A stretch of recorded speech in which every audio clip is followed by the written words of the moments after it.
Assalamualaikum warahmatullahi wabarakatuh.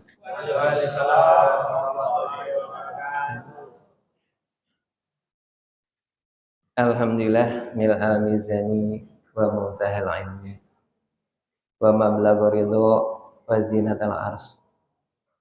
Wassalatu wassalamu ala Rasulillah Sayyidina Muhammadin wa ala alihi wa ashabihi ajma'in. Qala Allah Ta'ala fil Qur'anil Karim. A'udzu billahi minasy syaithanir rajim. يا أيها الذين آمنوا كتب عليكم الصيام كما كتب على الذين من قبلكم لعلكم تتقون سبحانك لا علم لنا إلا ما علمتنا إنك أنت العليم الحكيم فتب علينا إنك أنت التواب الرحيم أما بعد jamaah Isya dan Tarawih Mushola Nurul Huda yang berbahagia, sesepuh, bini sepuh, hadirin hadirat yang saya cintai, yang saya banggakan dan saya muliakan. Puji syukur, mari kita sama-sama panjatkan kehadirat Allah Subhanahu wa Ta'ala atas limpahan rahmat dan inayahnya lah. Alhamdulillah pada malam hari ini, malam ke-6 ya Bapak. Kita bersama berkumpul, bermuajahah di mushola yang tercinta ini Nurul Huda. Semoga Allah selalu memberikan kekuatan kepada kita semuanya untuk mengisi bulan Ramadan nanti sehingga kita semuanya bisa naik kelas. Dan mudah-mudahan ujung hayat kita yang kita minta nggak ada lagi husnul khatimah. Amin ya rabbal alamin. Salawat teriring salam semoga Allah limpah curahkan kepada junjungan kita Nabi besar Muhammad sallallahu alaihi wasallam beserta keluarga-keluarganya, beserta sahabat-sahabatnya, dan sudah barang tentu Bapak Ibu sekalian beserta kita semuanya sebagai umatnya yang diaku menjadi umat Rasulullah sampai kita nanti meninggal dan sampai akhir zaman bagi yang mengikutinya. Amin ya rabbal alamin. Jamaah yang saya hormati, pada kesempatan ini saya ingin sampaikan sedikit saja. Ya, mungkin saya juga perlu informasikan kepada para jamaah, ya, pada Pak Kiai semuanya. Bapak Ibu tahu nggak keuntungan sholat tarawih pada malam ke-6 ini? Luar biasa banget. Jadi kata Rasulullah di dalam kitab itu, barang siapa yang keluar pada hari ke-6 untuk melaksanakan sholat tarawih, maka Allah akan memberikan kepadanya pahala, ganjaran, reward kepada kita semuanya. Seperti para malaikat yang tawaf di Baitul Ma'mur. Tahu nggak Baitul Ma'mur itu apa Bapak sekalian? Adik-adik. Tempat tawafnya para malaikat. Jadi di bawah Ka'bah, di atasnya itu Baitul Ma'mur. Setiap hari 70.000 malaikat bertawaf. Nah kita pada malam hari ini itu mendapatkan pahala beliau semua untuk kita. Allahu Akbar. Wa yastaghfir lahu, dan memintakan ampunan seluruh batu-batu hajar puluh hajarin. Wa madari, dan batu-batu liat. Keren banget. Makanya kita harus semangat terus. Semakin hari harus semakin semangat. Kalau lagi malas, nambah semangat. Apalagi baru gerimis-gerimis. Lagi terang, kita rajin. Begitu hujan, lebih rajin. Gitu ada dalam diri kita. Kita jangan kalah sama syaitan. Syaitan mau ngajar. Maunya itu ngajak kita nggak bener. Makanya kita harus bersyukur. Setiap hari Mushola Nurul Huda mengajak Bapak Ibu semua untuk mengisi malam Ramadan itu kan dengan sholat, dengan ngaji, dengan infak.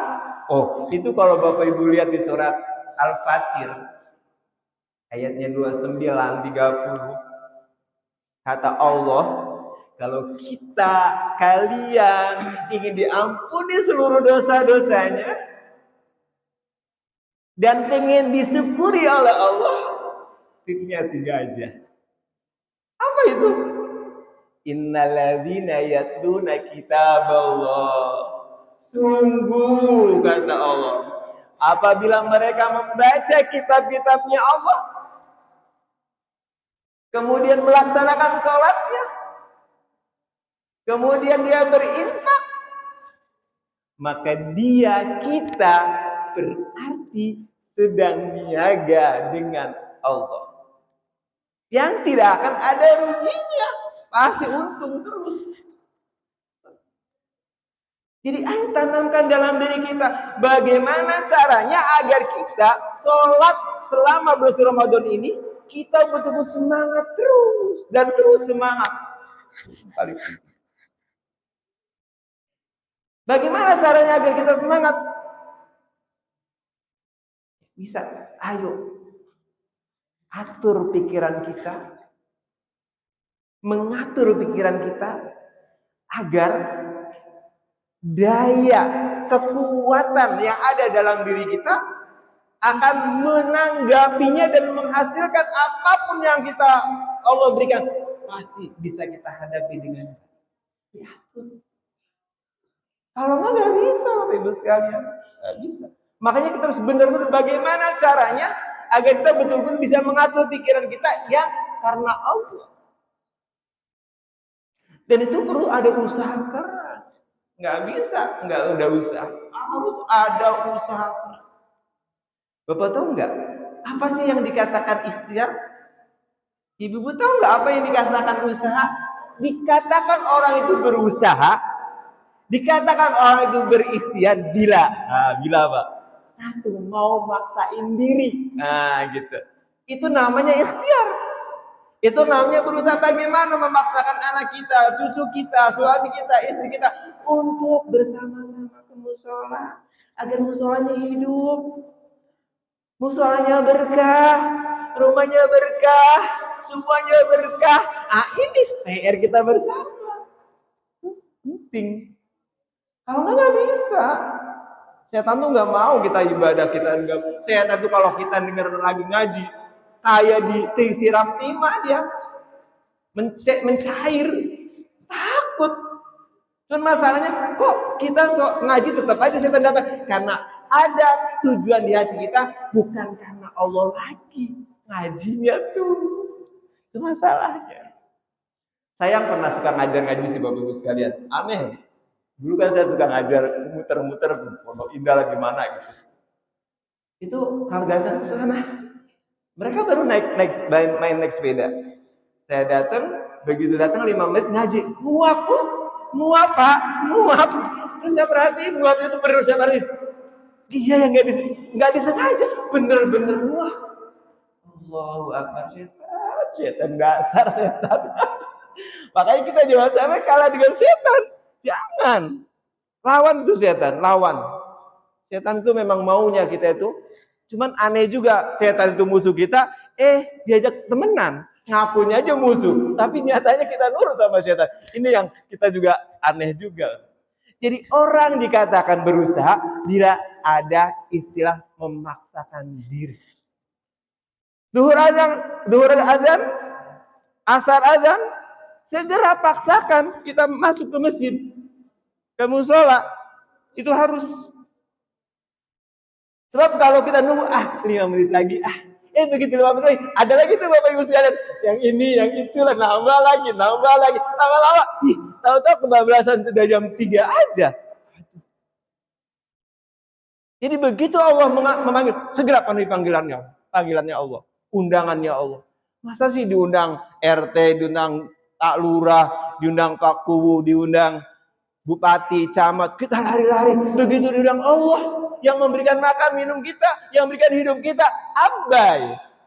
Enggak. Astagfirullahaladzim.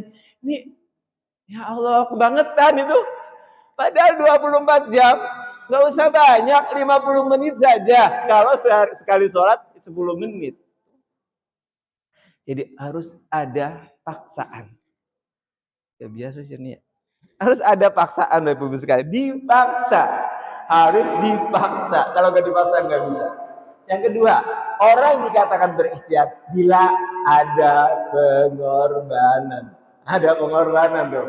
Lagi ada pengorbanan tuh. Kalau kita berikhtiar terus nggak ada pengorbanan, ya nggak bisa. Harus enak-enak lagi apa? Kita ke musola, kita ke masjid, kita puasa, itu butuh pengorbanan. Kita bisa, pasti bisa. Jangan sampai nggak bisa. Ingat hidup tuh nggak lama. Ayo tipnya Allah ini laksanakan ngaji Quran itu laksanakan Bapak sekalian. Hanya kalau kita banyak baca Quran, terus bagaimana Bapak sekalian ngajinya yang biar enak? Nggak usah ibu pengen satu bulan ini hatam 3 kali, nggak perlu. Yang penting gini cara ngaji sekarang. Ibu buka itu Quran 1, 2, 3 ayat, terus dibaca artinya, dipahami isinya, dipahami pesannya. Nah itu keren itu. Jangan dipahami, jangan banyak kalau memang ngaji nggak karu-karuan, lari-lari nggak jelas. Ya Allah, jangan, nggak usah lagi kayak gitu. Itu hanya bunyi-bunyian. Tapi yang paling penting pahami isinya. Apa sih pesan Allah ini? Itu yang harus diambil. Kayak ayyuhalladzina amanu kutiba alaikum, hai orang-orang yang beriman, diwajibkan atas kalian puasa. Nahan apa? Nahan nafsu. Dari apa? Dari maksiat. Dari taat kepada Allah. Karena dalam diri kita itu ada pikiran, ada tubuh, ada lingkungan. Dan dalam diri kita itu ada nafsu. Ada nafsu mutmainah, ada nafsu amarah, ada nafsu lawamah. Nafsu amarah sama nafsu lawamah itu mengajak kita kepada yang negatif. Padahal tujuan Al-Quran, agama diturunkan kepada kita dari Allah, ya, melalui Nabi Muhammad ke kita, tujuannya apa? Untuk menekan, membunuh nafsu amarah, nafsu lawamah. Kita hidupkan nafsu mutmainnah. Nah itu yang keren. Makanya akhirnya kalau kita puasanya udah bener, saya dikasih tema, ketika kita puasa biar sehat jasmani dan sehat rohani. Bagaimana orang puasa sehat tuh, jasmani sehat banget. Makanya Nabi Muhammad kenapa nggak pernah sakit? Karena beliau makannya diatur Bapak sekalian. Nabi Muhammad tuh nggak pernah sakit, enggak. Beliau sakit tuh menjelang wafat. Sampai bingung dokternya, dikasih dokter oleh Raja Najasyi itu nggak ngapa-ngapain, bingung, nggak pernah sakit beliau. Kenapa begitu? Karena dalam diri dia itu makan tuh dikasih 3. Sepertiga untuk makanan, sepertiga untuk minuman, sepertiga untuk nafas. Jadi nggak pernah sakit. Kita pun kalau puasa, keren, pasti jasmani kita kuat. Apalagi rohaninya, lebih keren lagi. Makanya yang perlu kita waspadai. Betul Bapak Ibu sekalian. Rasulullah sudah mengingatkan sama kita, banyak orang yang puasa, yang dia dapat haus, lapar, nggak dapat pahala puasa. Kenapa? Karena mulutnya nggak puasa, matanya nggak puasa, lidahnya nggak puasa, telinganya nggak puasa. Puasa, matanya nonton ini, nonton itu, ya udah. Itu menjadikan nggak batal sih puasanya, enggak. Yang batal itu pahalanya. Jadi yang kita dapat ya tuh hanya haus dan nafas. Ini jangan sampai terjadi. Yuk kita anggap ini puasa yang terakhir. Tahun depan belum tentu kita dapat. Gimana sih? Belum tentu kita dapat. Maksimalkan bulan Ramadan ini, jangan sampai kosong. Jangan sampai kosong. Yuk kita terus puasa dengan baik. Ide-idenya ayo kita ajak. Kalau nggak bisa, butuh pengorbanan. Nah, itu ya. Oke, sekarang yang ketiga, apa lagi? Ada paksaan, ada pengorbanan. Yang ketiga kira-kira apa Bapak Ibu sekalian? Istiqomah. Terus menerus. Salat terus salat. Puasa terus salat terus. Ngaji terus ngaji. Itu namanya istiqomah. Kalau udah istiqomah, asik. Pokoknya hidup gue asik, enak deh. Semuanya kembalikan kepada Allah. Kalau semua sudah dikembalikan kepada Allah, nggak ada yang berat. Nggak ada. Semuanya kecil, kecil. Karena memang kenapa kita diuji Bapak Ibu sekalian? Karena Allah sayang sama kita. Jangan sampai kita hanya hidup di zona nyaman. Kalau di zona nyaman kita nggak naik kelas-kelas dong. Nah itu biar kita naik kelas, kasih ujian. Tapi pastikan ujian tidak pernah melebihi kemampuan kita. La yukallifullahu nafsan illa wus'aha. Pasti bisa. Pasti bisa. Pasti bisa. Kita pasti bisa. Ayo kita pasti. Ekspresikan diri Anda setiap hari selalu energik untuk menjalankan perintah Allah. Bila perlu ditunggu. Makanya mungkin pernah saya sampaikan juga. Dia maksar nanti Bapak Ibu sekalian, ada yang orang tuh auranya kayak bintang, ada yang cahaya kayak bulan, ada cahaya kayak matahari. Sehingga malaikat kagum, dengan amalan apa? Kok bisa hebat banget sih cahaya kayak bintang? Terus dia jawab, saya manusia biasa, saya bukan malaikat, tapi saya kalau Allah sudah manggil, saya tinggalkan seluruh kerjaan saya segera menghadap Allah untuk sholat. Kayak bintang.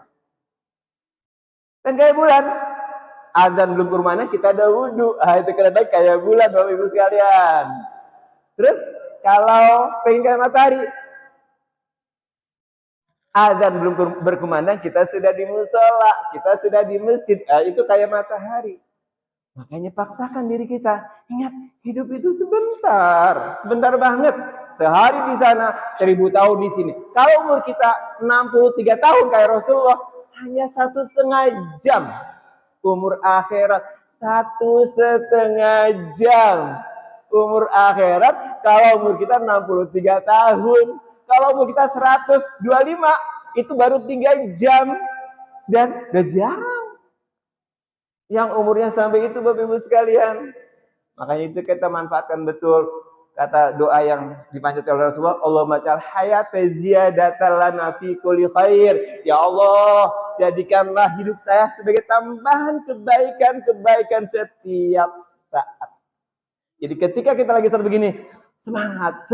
Ya Allah, saya lagi mencari ridho-Mu ya Allah. Saya ingin mendapatkan kasih sayang-Mu ya Allah. Saya ingin mendapatkan surga-Mu ya Allah. Saya tidak mau kalah sama setan ya Allah. Jadikan saya kuat dan kuat. Nah, bisa pasti. Nah, jadi istiqomah penting Bapak Ibu sekalian ya. Yuk kita paksakan. Yang terakhir, yang keempat, ya bukan terakhir terserah. Yang keempatnya berdoa. Ya Allah, semoga kuat ya Allah, semoga kuat ya Allah, semoga kuat, saya bisa ya Allah, bisa. Dan ketika kita itu bisa lakukan, insya Allah kehidupan bahagia dunia akhirat akan kita dapat sebagaimana doa Bapak Ibu yang selalu dibaca setiap hari di surat Al-Baqarah 201, Rabbana atina fid dunya hasanah wa fil akhirati hasanah wa qina adzabannar. Kayak gitu. Nah, bagaimana biar rohani kita sehat? Terus kenapa juga Bapak Ibu sekalian? Kok kita malas ya kalau untuk ibadah? Kok malas untuk berbuat kebaikan? Masalahnya kita belum tahu. 1, kita sering ngomongin orang. 2, kita sombong. 3, suka marah-marah. 4, suka ngelawan orang tua. 4, suka makan barang haram. Yang nggak bisa memancar lah kekuatan kebaikan kita. Karena udah rusak. Apalagi sudah sampai syirik, sampai musyrik. Ya sudah bagaikan mayat hidup bergentayangan. Tinggal nunggu mati dan neraka. Itu yang harus kita sadari betul. Yuk kita jadikan pikiran kita untuk selalu berpikir karena Allah. Itu kalau kita bisa dapat, insya Allah Bapak Ibu sekalian, hidup kita akan bahagia dunia akhirat sebagaimana harapan kita semuanya. Ini saja mungkin, walaupun sedikit mudah-mudahan ada manfaatnya. Semoga apa yang saya sampaikan benar dari Allah salah adalah keterbatasan saya. Semoga kita semuanya dikuatkan oleh Allah untuk menjalankan perintah Allah, sholat lima waktu, dan menyelesaikan nasi Ramadan ini dengan sebaik mungkin, sehingga kita akhirnya husnul khatimah. Akhir kalam, wassalamualaikum warahmatullahi wabarakatuh.